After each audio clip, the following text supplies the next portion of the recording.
chapter 37. Kinakabahan ako pag bumabagyo at kumakabog ang puso ko. Pakinggan nyo ang boses ng Diyos. Pag nagsasalita siya ay parang kulog. Sa silong ng langit, pinakakawalan niya ito at pinapadala ang kidlat sa bawat sulok ng mundo. Tapos umuugong ang boses niya na parang dagundong ng kulog. Ang pagguhit ng kidlat ay di matapos-tapos. Sa utos ng Diyos, naggaganap ang mga bagay na kahanga-hanga, mga dakilang bagay na hindi natin maintindihan. Inuutusan niya ang snow na sa lupa ay bumagsak at ang ulan ng langit malakas na pumatak. Pinapatigil niya ang mga tao sa kanilang pagtatrabaho para malaman nila ang power ng Diyos. Pumupunta ang wild animals sa kanilang mga lungga at nananatili sila doon habang may bagyo pa. Ang bagyo ay nanggagaling sa south. Ang malamig na hangin naman ay galing sa north. Sa hininga ng Diyos, ang tubig ay namumuo at nagiging sobrang tigas na yelo. Pinapaitim niya ang makakapal na ulap at mula doon, pinapakislap niya ang mga kidlat. Pinapaikot-ikot niya ang mga ulap para matupad lahat ng mga utos niya sa buong mundo. Ang ulan na bigay ng Diyos pwedeng maging parusa o kaya pag-ibig na gusto niyang ipadama. Tumigil ka sandali, Job, at pakinggan mo ito. Ang mga magagandang gawa ng Diyos, i-consider mo. Alam mo ba kung paano utusan ng Diyos ang mga ulap na sumunod sa Kanya? Pati na rin ang kislap ng kidlat mula sa mga ulap. Alam mo ba kung paano lumulutang ang mga ulap? Di ba nakaka-amaze ang mga gawa ng Diyos? Siya na perfect ang kaalaman. Naiinitan ka sa suot mong damit pag ang hangin galing sa south ay umiihip. Gaya ng gawa niya, mailalatag mo ba ang langit na parang makinis at matigas na metal? Turuan mo nga kami ng sasabihin sa Diyos. Blanko ang isip namin, wala kaming alam. Di ko nahihilingin na makipag-usap sa Diyos.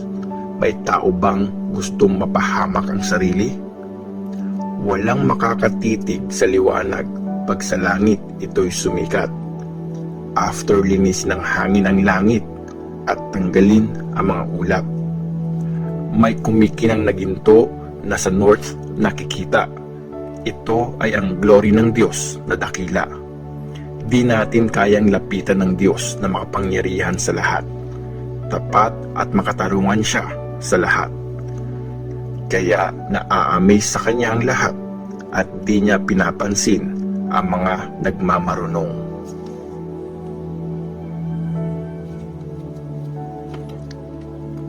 Job chapter 38. Sinagot ni Lord si Job.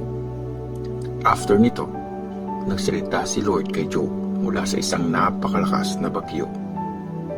Sino ka ba para pagdudahan ang mga plano ko? Gamit ang walang kwentang mga salita mo. Tumayo ka dyan at humanda ka. Magtatanong ako, sumagot ka. Nasaan ka nung create ko ang mundo? Kung may alam ka, lahat sabihin mo. Sinong nag-decide tungkol sa lawak nito? Sinong naglatag ng panukat sa ibabaw nito? Alam mo ba lahat ng sagot dito? Saan ba nakabaon ang mga haligi ng mundo? Sinong naglagay ng mga pundasyon sa mundo? Nung sama-samang kumanta ang mga bituin sa umaga at ang lahat ng mga angel ay nagsisigawan sa tuwa? Sinong humarang sa agos ng dagat nung bumulwak ito galing sa kailaliman niya? Tinakpan ko ang dagat ng mga ulap at binalutan ito ng kadiliman. Nilagyan ko ng mga boundary ang karagatan. Binakuran ko ito at nilagyan ng gate. Ang sabi ko, ikaw, dagat, hanggang dito ka lang. Di pwedeng lumampas ang mga alon mong naglalakihan. Job, sa buong buhay mo ba napasikat mo ang araw? Tinuro mo ba kung saan lilitaw ang bukang liwayway? Nautusan mo bang sumikat ang araw sa umaga para ang masasama ay lumabas sa kanilang lungga? Napapatingkad ng umaga ang mga hills at mga valley gaya ng makukulay na damit na lumilinaw ang anyo tulad ng seal na nasa clay, tumitingkad ito. Pagdating ng umaga, nasisilaw ang masasama sa paggawa ng karahasan, napipigilan sila. Nakapasok ka na ba sa mga bukal ng karagatan? Ang kalaliman ba nito ay nalakaran mo na? Na-reveal na ba sa iyo ang mga pintuan ng kadiliman? O nakita mo na ba ang mga gates ng kamatayan? Alam mo ba kung gaano kalawak ang mundo? Sumagot ka kung alam mo ito. Ang liwanag, alam mo ba kung saan ito nakatira? At ang kadiliman, alam mo ba kung saan ito nagmula? Alam mo ba kung hanggang saan lang ang dapat nilang puntahan? At kung saan sila dapat dumaan pabalik na kanilang tahanan? Sure akong alam mo kasi ang tanda mo na, diba? Buhay ka na nung create ko ang mundo. Napuntahan mo na ba ang mga bodega ko? Naimbakan ko ng mga ulan na yelo at snow. Ni-reserve ko ang mga ito sa time ng kaguluhan at iniingatan para sa araw ng gera at digmaan. Alam mo ba kung saan sumisikat ang araw? O kung saan galing ang mainit na hangin? Sinong humukay ng daanan ng baha? Pati daanan ng kulog, sinong gumawa? Sinong nagpapadala ng ulan sa lupang walang nakatira? Kahit dun sa desert na walang katao-tao pa. Sinong nagdidilig sa tuyong lupa para dito tumubo ang damong sariwa? Ang ulan o hamog ba ay may tatay? Ang malamig na yelo, meron bang nanay? Ang snow, sino ba ang nagluwal? Sa sobrang lamig, tubig ay tumitigas at nagyayelo naman ang ibabaw ng dagat. Ang Pleiades ba ay kaya mong talian? Ang Orion ba ay kaya mong kalagan? Masasabi mo ba kung kailan lilitaw ang mga bituin? Maituturo mo ba ang daan ng Big at Little Dipper? Alam mo ba ang mga batas na umiiral sa langit? At maipapatupad mo ba ang mga ito sa daigdig? Ang mga ulap ba ay iyong mauutusan para tapunan ka ng bahang galing sa ulan? Mauutusan mo ba ang mga kidlat na kumislap at papunta sa iyo para sabihin anong ipag-uutos nyo? Sino bang nagturo sa ibong ibis na babaha ang Nile River? Sino bang nagturo sa rooster na tumilaok sa pagdating ng umaga? Sinong tao ang kayang magbilang ng mga ulap at itagilid ang mga ito para ang ulan ay babagsakin, para ang lupa ay maging putik at ang lupa ay lumagkit? Makakahanap ka ba ng pagkain para sa mga layon? At ang mga anak nito ay hindi magutom habang nagtatago sila sa mga kuweba o nag-aantay sa kanilang mga lungga.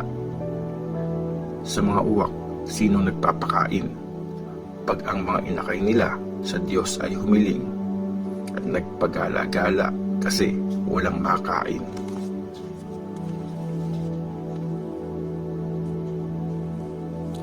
Job chapter 39. Ang mga kambing sa bundok, alam mo ba kung kailan nanganganak? Na-observe mo na rin ba kung paano manganak ang wild na usa? Bilang mo ba kung gaano katagal nila ito pinagbubuntis? Alam mo ba kung kailan nila ito isisilang? Alam mo ba kung kailan sila gumagapang para ang mga anak nila ay maisilang? Pero pag malaki at malakas na ang mga ito, humihiwalay na sila at di na bumabalik pa. Sinong nagpalaya sa wild na donkey?